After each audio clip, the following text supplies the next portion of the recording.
Fizemos, eu e mais 2 amigos, uma imersão na Chapada dos Veadeiros, né, do lado Que ano foi, Paulo? de Alto Paraíso de Goiás. Nós fizemos 4 viagens. Não, eu fiz 4 viagens. Uns com eles 2, a última viagem foi com um e outra pessoa, e mais 2 pessoas diferentes, mas foram 4 viagens. A primeira foi quando ocorreu tudo. Que ano era?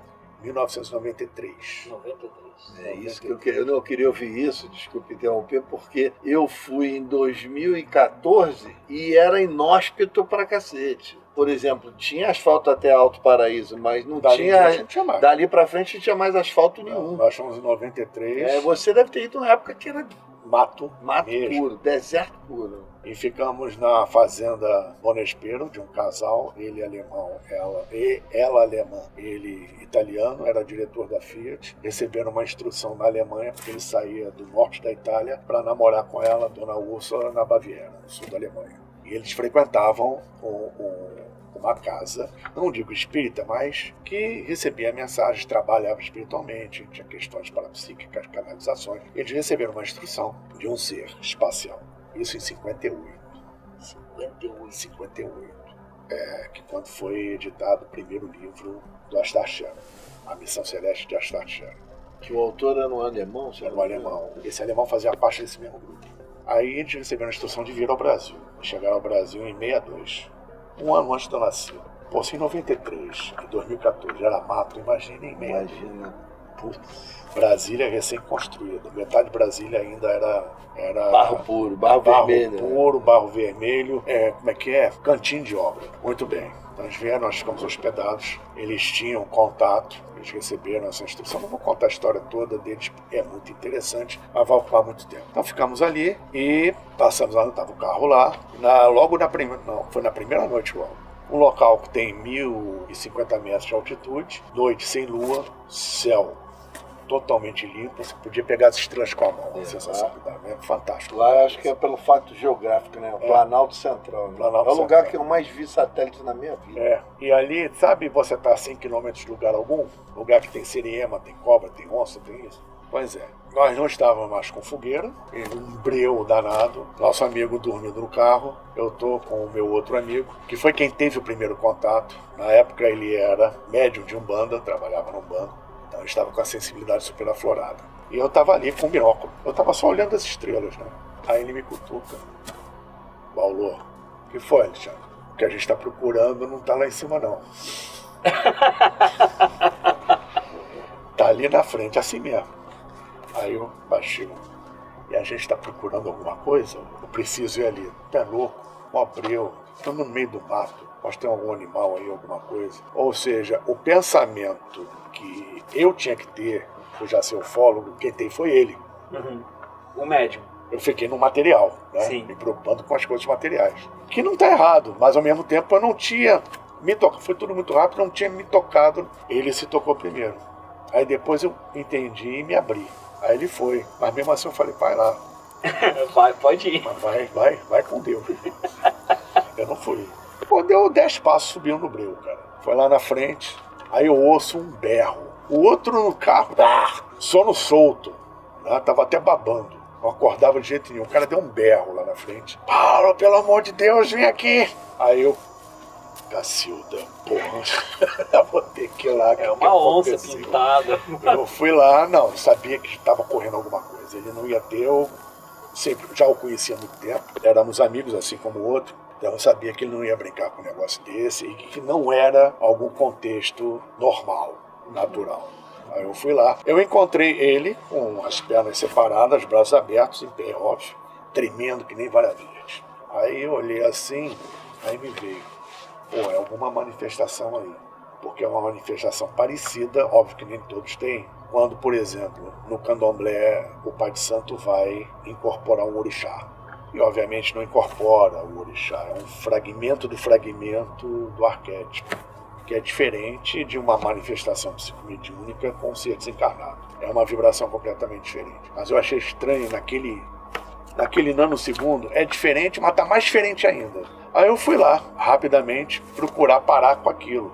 Peguei na mão dele, para ver se ele parava de tremer. Não só ele não parou de tremer, como eu comecei a tremer também. Era uma descarga energética, elétrica, sei lá o que era, indescritível. Uma vibração completamente diferente e, principalmente, o chakra cardíaco, ele se expandiu de uma tal forma que não tinha como explicar. Aí o que ele estava vendo, eu passei a ver. Formou uma silhueta azul neon, essa silhueta foi tomando forma. Depois nos foi passado que era uma holografia, mas era como se você estivesse ali porque nós tínhamos sensações incríveis. E a primeira sensação, quando ele começou a caminhar, que eu observei depois, é mesmo aquela sensação que todo mundo tem, principalmente dentro dos círculos, nos campos de trigo, os crop cycles, que o tempo para. Você não ouve nada, você não ouve um passarinho, você não ouve nada. Uma bolha, né? Uma bolha. É exatamente uma bolha, onde a natureza para, tudo para, parece que o tempo para. Essa sensação foi muito forte desde o início e se acentuou ali. E essa silhueta tinha olhos? Depois se mostrou, tá? Ele estava a uma distância não muito grande, como se fosse daqui até a porta de entrada aqui. Uns, no máximo 5 metros. À nossa frente, 2,60 metros, 2,5 metros. De altura? 2,60 metros. Perfeitamente proporcional. Era um gigante. Ele era o tipo nórdico tradicional, que é aquele louro, quase azul, platinado. O cabelo começava daqui para trás, escorria pelos ombros. Como são as reproduções mesmo. Como são as reproduções mesmo. Só que, nesse caso, ele tinha mais maçãs do rosto bem proeminentes, rosto meio triangular. Não era rosto quadrado, era meio triangular, mas anguloso. O olho muito oblíquo. Não era um olho reto, não. O olho muito oblíquo. E o negócio foi tão esquisito, um macacão prateado. Você não sabia se aquilo era um macacão, se era a pele dele. E teve comunicação dele? Teve. Como é que eu vou dizer? Dava para perceber a cor da íris no meio daquela escuridão. Violeta. Parecia aquela atriz, Elizabeth Taylor.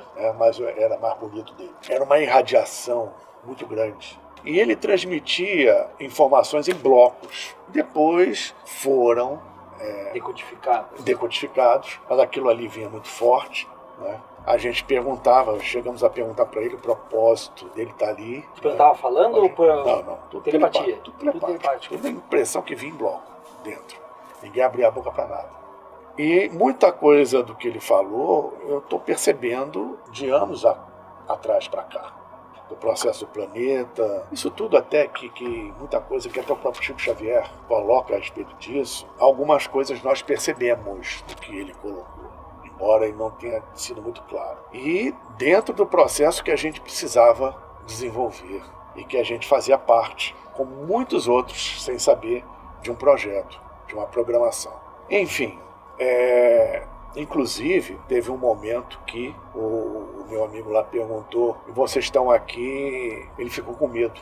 Ele começou a imaginar aquela figura que tem muito na Umbanda, de Jesus ligado ao Oxalá com os braços abertos e o coração, o Sagrado Coração exposto. Aí nós recebemos a mensagem, tanto ele como eu. Pense bastante nele, que nós estamos aqui sob o comando dele. De Jesus. Não Jesus propriamente como a gente conhece, da questão crística. E essa questão crística não está só ligada ao planeta, está ligada ao sistema solar todo. Isso ficou bem claro. Eu percebi, ele nem tanto, depois que acabou tudo, rapidamente, como se tivesse um disco enorme em gel. Sabe aquele efeito daquele filme O Predador? Né? E você vê o predador meio a folhagem por trás distorcida. Pois é, a gente viu as estrelas por trás meio distorcidas, como se tivesse realmente alguma coisa ali em cima. E não estava muito alto. Depois sumiu. Acabou tudo, a gente ficou olhando um pra cara do outro. Como é que foi esse acabou tudo? Ele sumiu. E durante esse tempo todo vocês estavam tendo aquela reação de se tremendo? Não, isso passou depois. Isso passou depois. Como se a gente estivesse flutuando. Negócio muito estranho. Aí sumiu, foi e vocês voltaram. Aí voltamos andando pro carro. E contaram pro outro? Nosso precipite. Fomos andando pro carro, um olhando pra cara do outro. Aí começamos a chorar. A emoção é o mínimo, né? Aí o outro acorda. Então vocês foram andando, vocês não falaram nada. Isso aí é um efeito normal. Não tinha como falar. Acontece isso. Que eu não falaria nada também. Não tinha como falar. A gente ficou olhando pra cara do outro. Fica meio... Não sei tivemos a mesma experiência, mas pouco importa. Né? não tinha como pensar em nada, raciocinar, falar. Nada é razoável, Lucas. Não, estava no outra frequência. O que quebrou a frequência? Né? Que a gente ficou, chegamos perto do carro, com um tempinho ali, aí o cara dentro do carro, nosso amigo se espreguiça, acorda, saiu do carro, feliz da vida, olhando para a cara dele assim, nossa, eu tive um sonho esquisito. Ai. E nós perguntamos por você, e o nosso terceiro, nosso amigo lá dentro do carro, não se preocupe com ele, está sendo trabalhado num outro nível. Isso foi dito claro pra gente, viu aqui, claro. E ele, eu tive um sonho esquisito agora, sonhei com isso. Nossa, acho que é um ambiente. Sonhou com a experiência que a gente teve. E era vocês dois na experiência, ele sonhou que vocês dois tinham passado por isso. Não. Ele sonhou com o contexto. Ah, com o contexto. Com o contexto, inclusive com o ser. Mas não viu no sonho a gente. Eu sonhei com isso. É um sonho rápido, mas interessante. É realmente interessante. Depois que a gente contou pra ele. Em resumo, foi isso. Que loucura, velho.